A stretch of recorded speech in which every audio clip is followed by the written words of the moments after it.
Dans le delta de Saloum, au Sénégal, la pêche s'annonce bonne. Dans les mangroves, les pêcheuses de fruits de mer embarquent chaque jour sur des bateaux afin d'aller récupérer des huîtres et des coques. 10 ans auparavant, le tableau était très différent.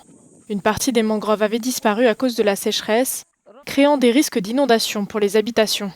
Le reboisement est très important. Si aujourd'hui la mer n'a pas inondé notre village, c'est grâce au reboisement. Si rien n'avait été fait, la mer aurait détruit le village. Quand on reboise, on voit la boue dans la mangrove. La boue réduit la force de la mer qui ne peut plus attaquer le village. Financé par le Fonds international pour le développement agricole des Nations unies, le projet a permis de restaurer des milliers d'hectares de mangroves. Le Sénégal et l'Afrique ont vu une dénudation de leurs mangroves au cours des 25 dernières années de l'ordre d'environ 40%.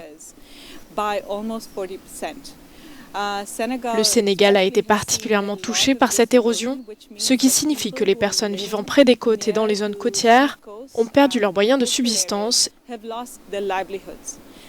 et ne peuvent donc plus pêcher, ni récolter de poissons ou de fruits de mer, ni s'intégrer au marché. Cela les rend donc encore plus vulnérables. Les mangroves sont définitivement une solution, presque une solution en or pour les zones côtières du monde entier.